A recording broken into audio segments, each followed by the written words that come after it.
Mirëmëngjesi Flanza, mirëmëngjesi edhe për ty në studio dhe për të gjithë shikuesit. E thatë edhe ju që ne sot do të flasim për dhurimin e gjakut për personat e prekur nga kanceri i gjirit. Jemi në muajin roz, në muajin e ndërgjegjësimit për personat të prekur nga kanceri dhe sigurisht për të diskutuar më shumë për të gjitha ata vullnetarë të cilët ditë për ditë dhurojnë gjak, jo vetëm gjatë këtij muaji apo ditës botërore të dhurimit të gjakut kur shënon në qershor, mirë po vazhdimisht gjatë gjithë vitit me vullnetin e tyre i drejtohen qoftë qendrës këto në Prishtinë apo edhe në qytete tjera nëpër Kosovë për të dhuruar gjak. Për të diskutuar më shumë rreth temës së sotme, këtu pranë vetes kam Bahria Halili Gjocaj, ushtruese detyrës së drejtoreshës në Qendrën për Transfuzion të Gjakut. Mirëmëngjesi drejtoresh. Mirëmëngjesi RTK, faleminderit për vizitën. Jeni të mirëseardhur sepse jeni në muajin pikërisht në muajin më të rëndësishëm të vitit për dhuruesit tanë kushtuar njerëzve pacientave të prekur me kancer. Është kënaqësi sidomos kur flasim për vullnetin e qytetarëve, sepse çdo veprim i tyre është në mënyrë vullnetare. Dhe kjo është e rëndësishme dhe sigurisht në këtë muaj, siç e përmendët edhe ju, në muajin roz, është i rëndësishëm dhurimi i gjakut, përveç se është i rëndësishëm edhe gjatë muajve të tjerë të vitit. Më tregu gjatë këtij muaji, cila është ajo fushata ndoshta që organizohet edhe nga vetë qendra e transfuzionit të gjakut, që qytetarët të drejtohen edhe qendrës dhe të dhurojnë gjak. Sa i përket caktimit të dhurimit për këtë muaj të veçantë, dua të flas vetëm pak si fillim. Prej vitit kur qendra e onkologjisë e ka shpallë si muajin roz tetorin, ne jemi munduar çdo herë edhe ne ta bëjmë të veçantë këtë muaj, sepse pacientat që janë në onkologji janë shumë të mbarur prej dhurimit të gjakut, sepse nuk marrin vetëm gjak të plot, por marrin edhe komponente të gjakut. Jemi munduar të theksojmë nëpër çdo tribunë, çdo aksion që kemi, nuk kemi aksione të veçanta. Për këtë muaj, do më thonë, shkojmë ato orare që kemi vjetore, por për këtë muaj e kemi specifik cekjen e dhurimit të veçantë, kushtuar sensibilizimit. Do të thotë të njofton sa më shumë dhurues që të jenë sa më shumë vullnetarë, sa më shumë me disponim të mirë të vinë në një mënyrë edhe janë duke u përgjegjur.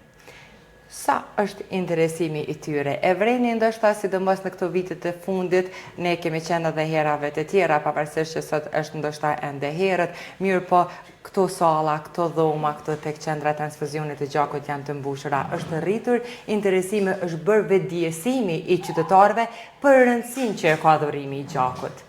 Po, mund ta theksojmë se çdo vit më shumë në transfuzionin e gjakut rritet numri i dhuruesve. Në vit, në përqindje i kemi edhe me shifra, por nuk e preferojmë të i cekum sepse është një numër që përcillet çdo ditë, çdo muaj, çdo javë raportohet. Por është ngritur vetdia, sepse jemi duke punuar me marketingun, me qendrën kombëtare, domethënë transfuzionit të gjakut, në të gjitha pikat me këta dhurues që e kanë moshën madhore për dhurim. Do thotë prej 18 deri 65, po mundohemi mi prek gjitha pikat ku duhet dhuruar gjak, sepse po që se je dhurues i gjakut ti e dëshmon edhe e merr një vërtetim nga ne, që do të thotë në thojza që je shëndosh, 99% je plotësisht i bedishëm, i shëndosh për të dhuruar gjak, ti shpëtuar jetë një pacienti që është i mbarë, sepse sot mund t'i duhet atij, por nesër mund të më duhet mua e juve gjithve.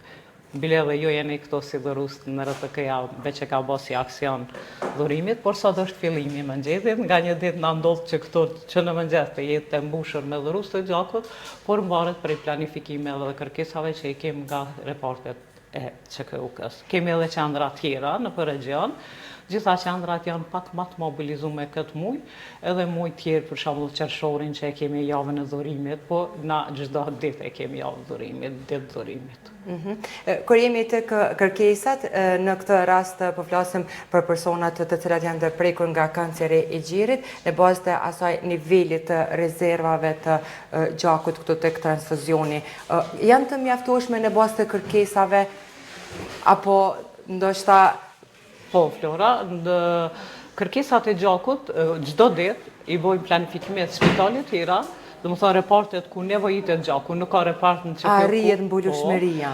Na çdo herë e arrim mbulueshmërinë, po për shembull këto dita kemi mungesë të grupës AB negative. Në gjitha emisionet po më duhet me cek se në krejt botën grupet me RH negative janë më të mungueshme, arsyeja është se popullata e gjithë botës, po edhe te ne në Kosovë me përqindje të RH faktorit është më e vogël. Edhe për atë arsye edhe intervenimet në pacienta janë më të vogël, po edhe mbulesat me gjak janë pak më të vogla. Për këtë arsye çdo herë dalum me kërkesa zakonisht me grupet e gjakut A, B, O, A, B, gjitha me RH negative. Këto janë edhe grupet edhe që kërkohen më shumë. Po, kërkohen më shumë. Po, ka ndonjë ditë, për shembull mbaret prej çfarë kërkese vjen, cila për shembull është sot një ndeshje madhore ose një intervenim i madh, që edhe atje ndodh me kërku edhe më shumë se që janë në protokollet, se ne punojmë sipas protokolleve ndërkombëtare, ndodh që me kërku pak më shumë dhe na duhet më mobilizu. Do të thonë asnjëherë nuk na ka ndodhur me orë të kollapsi, po është mirë që gjakun me prit pacientin, jo pacienti me prit gjakun.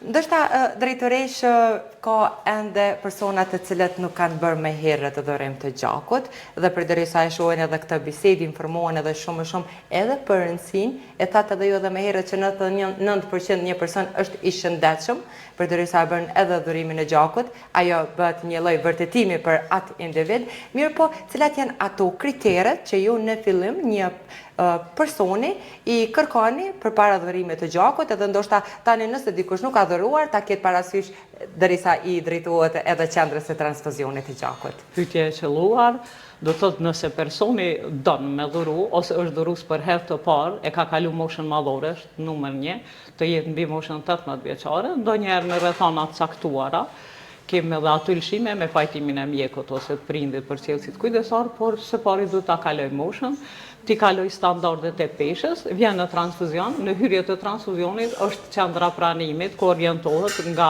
tekniku, si grup fillestare, pastaj hyn te mjeku që është 24 orë them është kujdestar, por dhurues marrin në kohë caktuar, domethënë orarin e dhurimit.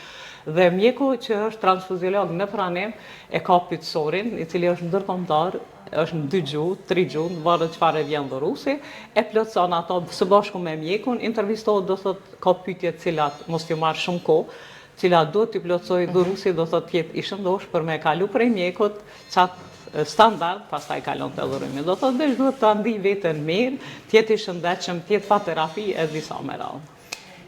Të ndihet i shëndetshëm. E thatë edhe gjatë bisedës se ndoshta sot ka nevojë dikush tjetër, nesër mund të jemi ne ata që na nevojitet një dozë e gjakut. Mirë po, edhe ai person i cili vjen edhe dhuron gjak, pavarësisht asaj anës shëndetësore që e ka të mirë, ka ende beneficione, ka përfitime përderisa dhuron gjak. Po, shumë mirë. Do thotë personi dhurues, te na se personi, pacienti dallon prej dhuruesit. Dhuruesi është personi i shëndosh që po që se dhuron gjak, po vërtet ka benefite. Benefitet shëndetësore, thëmë pjesën e parë, është benefiti parë që ana emocionale, për herë të parë, kër i dhuron gjak, pa provu vetë, nuk e din a ndjesh moralisht si person shumë i vlepshëm, dhe më thonë e ki vetë dijen tonë dhe ngritën e që po e bën një hap për shpëtim. Tjetra ti është benefit se e kini kontrol komplete për një specialisti të kualifikuar për qendrën kombëtare transfuzionit të gjakut, do thotë është specialist mjeku, e ki një kontrol rutinore, po e ki të kompletume, që dikon tjetër s'mon me bashto. Pjesa tjetër është se ai gjaku i dhuruar, nëse ke kalu pjesën e kontrollës së mjekut, gjaku që dhurohet testohet.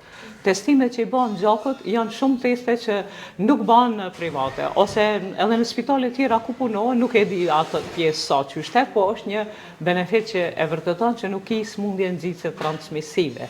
Pjesa tjetër punohet grupa, punohen shumë gjëra tjera, do thotë e arrin atë nivelin e plus, na kemi arrit me i siguru disa me leqë transfuzionit, dhurimin, do më thonë, e ki me 2 ditë pushim. Po ato janë me marrëveshje me ligjin për transfuzion dhe për shëndetësi. Ato 2 ditë i keni marrëveshje me institutin apo vendin ku punon, i shfrytëzon marrëveshje me menaxherin, edhe tjera. Përshpresojmë drejtëresh që përgjatë këtij muaji, përderisa ende është pjesa e parë e fillimit të tetorit, vazhdohet të kemi sa më shumë dhurues të gjakut në këtu tek qendra dhe të shpëtohet me shumë jetë. Patjetër. Thirrja ime kishte qenë dhuroni gjak se shpëtoni jetë. Vërtet një ditë mundeni me pas edhe ne nevojë. Faleminderit për vizitën tuaj. Faleminderit edhe një herë drejtoresh, ju shkoj gjithçka mbar. Faleminderit. Pra, ishim bashkë kështu me Baria Halili Gjocaj, ushtruese detyrës së drejtoreshës në qendrën për transfuzion të gjakut, me cilën biseduam për dhurimin e gjakut për personat e prekur nga kanceri i gjirit, rëndësinë që ka dhurimi i gjakut për këta pacient, por gjithashtu edhe kërkesat e tjera për pacientë të tjerë ndoshta që ka nevojë për atë gjakun e dhuruesve, kështu që është e rëndësishme. E tham edhe gjatë bisedës, ndoshta sot ne mund të dhurojmë gjak edhe të shpëtojmë jetë, nesër mund të jemi edhe vetë ata të cilët edhe na duhet, urojmë që mos kem nevojë asnjëherë, mirë po është ajo ndjenja, siç e tha drejtoresha, që ne e kemi bërë një hap drejt shpëtimit të jetës të kujt do të qoftë. E bëjmë një hap dhe sigurisht është një rezultat i mirë, ndjesia dhe ajo pjesa e moralit të secilit person, i treguam edhe kriteret se çka duhet të kenë parasysh për gjithë ata personat të cilët dëshirojnë të bëjnë dhurimin e gjakut. Transfuzioni i gjakut është i hapur, një ekip profesionale që gjithmonë i qëndrojnë afër të gjithë dhuruesve të gjakut, ndërsa juve ju mbetet vetëm të merrni hapin, sepse diçka e vogël nga ne që na duket sot është shumë e madhe për secilin pacient që ka nevojë. Me kaq po e përfundoj këtë linjë të drejt për drejt, ndërsa linjën tani po e kaloj tek ju në studio. Faleminderit.